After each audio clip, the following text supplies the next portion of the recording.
Have you ever wondered what the Bible left out about Jesus of Nazareth? What if I told you that part of Christ's true message was taken away, silenced, and forgotten for centuries? In this video, we will explore the hidden teachings, the erased texts, and the spiritual truths that have been left out of the scriptures we know today. Who was Jesus of Nazareth really? And why have some of his most profound teachings never reached us? Get ready to question everything you thought you knew, because the journey to the truth is about to begin. If this topic intrigues you, leave your like, subscribe to the channel, and activate the bell so you don't miss the next episodes. And comment below the sentence, "The truth sets you free, even when it scares you." Imagine for a moment that the story you know about Jesus of Nazareth is not complete, that behind the familiar pages of the Bible there is a universe of teachings, moments and messages that have, over time, been forgotten, silenced, or even erased. This is not a frivolous statement. It is a possibility that many scholars, independent theologians and spiritual thinkers over the centuries have begun to consider, confronting a sacred narrative with the marks of human history, with its interests, manipulations, and power structures. Over the past 2,000 years, Jesus has been portrayed in countless ways, as the Son of God, as the Messiah, as the miracle worker, as the crucified one, as the resurrected one. But through it all, one question keeps echoing. What exactly has been left out of his story? What have we not been told, and why? To begin to understand this complex web, we need to look beyond dogma and delve deeper. Jesus was not just a religious figure. He was also a reformer, a spiritual revolutionary, a man who challenged oppressive structures and spoke directly to the human heart with words that often challenged the social, political, and religious conventions of the time. Christian tradition presents us with the four canonical Gospels, Matthew, Mark, Luke, and John, as the official source of his life and teachings. However, few people know that there are dozens of other ancient texts, called apocryphal Gospels, that were excluded from the Bible in councils and ecclesiastical meetings in the first centuries of Christianity. Documents such as the Gospel of Thomas, the Gospel of Mary Magdalene, or the Gospel of Philip, for example, present different views of Jesus, often more mystical, symbolic, and even too revolutionary for the interests of the institutionalized church that was forming. Why were these texts rejected? One reason may be simple: control.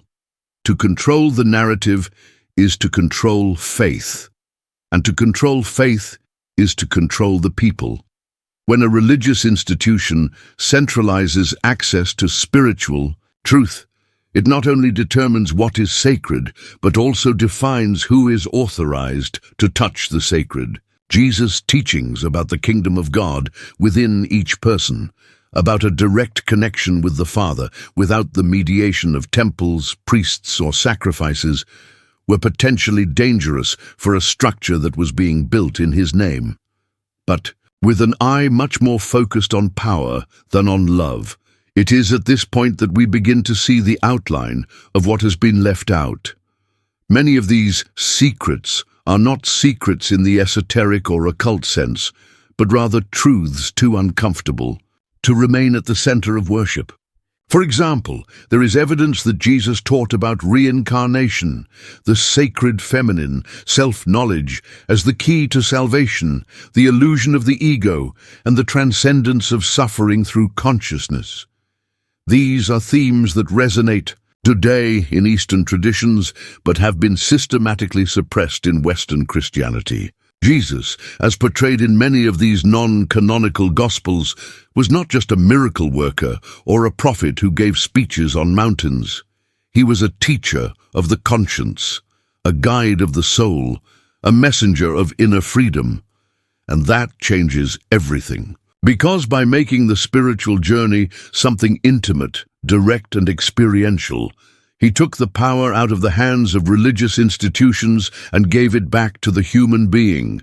This was not acceptable to a church in the making that needed hierarchy, rituals, fear of hell, and promises of mediated salvation.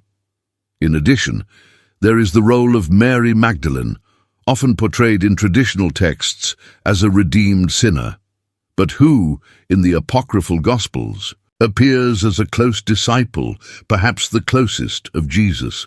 Some texts describe her as receiving direct revelations, secret teachings, and being the target of envy by other apostles. This raises important questions. Why was her figure diminished? In the official version, what threat did a woman with spiritual authority represent within early Christianity? And what does this say about the role of the feminine in the early Christian faith? These questions are uncomfortable, and that is precisely why they are powerful. Of course, all of this brings us to a delicate point: the difference between faith and religion. Faith is the intimate impulse to connect with something greater. Religion, on the other hand, often becomes a system, a set of rules, interpretations, and mediations. When we look at Jesus outside the system, outside the framework constructed after his death, we see a more human figure, closer, but also more intense. Someone who challenged norms, ate with sinners, touched the impure, talked to women and strangers, and spoke in parables that even today seem to contain layers of unsolved mystery. If part of Jesus' message was indeed removed, it was not because it was weak or irrelevant, but because it was too strong. A message that makes us look within, question, reflect, and above all, feel. A message that cannot be contained by dogma because it lives in the space of experience, something that transcends right and wrong and takes us to a deeper dimension of truth. Perhaps the Bible, as we know it, is just the surface of a much larger ocean, and maybe it's time to take the plunge. As we delve deeper into this ocean, we begin to realize that the official story of Jesus has been carefully edited, as if essential parts of his message have been packaged, rearranged, or simply discarded over the centuries. The councils that defined the canonical books of the Bible, such as the Council of Nicaea in AD 325, were not merely spiritual gatherings. They were political events, guided by emperors and bishops, with clear interests in unifying an empire and establishing orthodoxy. It was not just about preserving the faith. It was about shaping it to serve the stability of a power structure. In this context, texts that presented alternative views of Jesus or that overvalued mystical experience and spiritual autonomy were considered dangerous. The Gospels that suggested a direct connection between the human and the divine, without the need for intermediary institutions, were called heretical. Not because they were false, but because they were inconvenient. Gospel of Thomas stands out as one of the most intriguing ever found. It does not present a narrative of Jesus' life, as do the canonical Gospels, but rather a collection of sayings, direct teachings, many of them extremely enigmatic. One of the most striking passages reads, "If they say to you, 'Where do you come from?' say to them, 'We come from the light, where the light came from itself.'" This suggests an inner spirituality, a divine origin of the human being that does not depend on intermediaries or external structures. It is a powerful and liberating message. But why was this type of teaching rejected? Because it breaks with the logic of guilt and mediated redemption. It presents the human being as an essentially luminous being in the process of rediscovering his or her essence.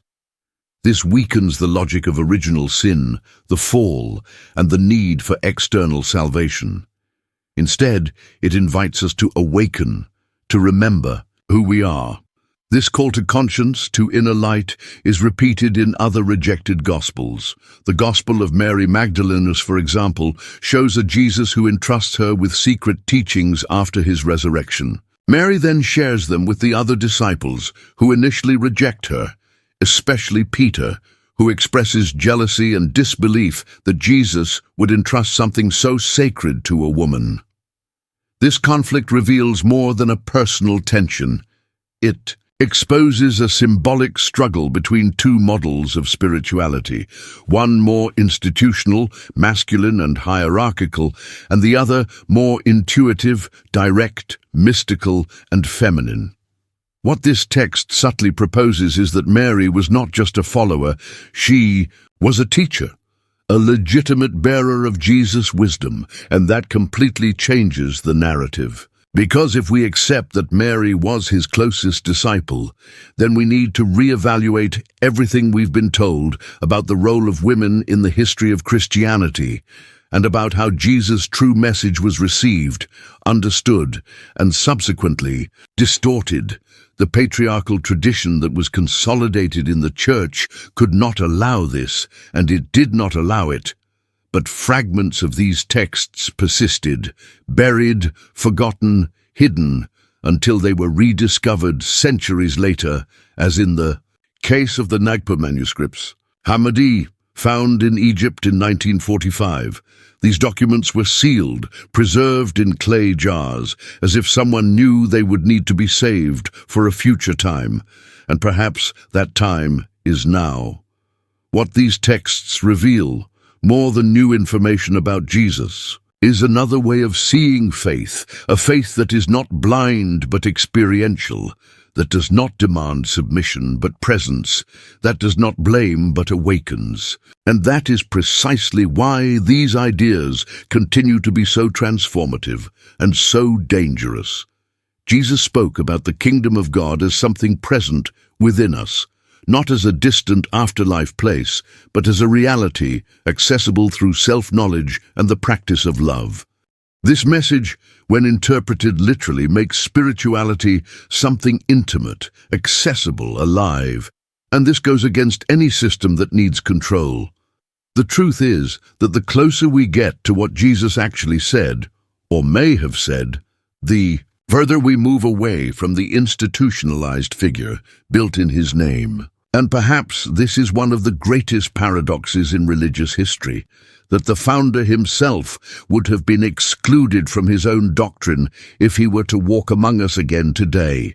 He would be considered too radical, too dangerous, too free. But it is precisely this freedom that pulses between the lines of forgotten texts, a freedom that invites us not only to follow dogmas, but to live in truth, to question, to feel, to reconnect with a divine spark that was not given to us by priests, but that was already born within us. The question that remains for us then is, are we ready to hear what has been silenced?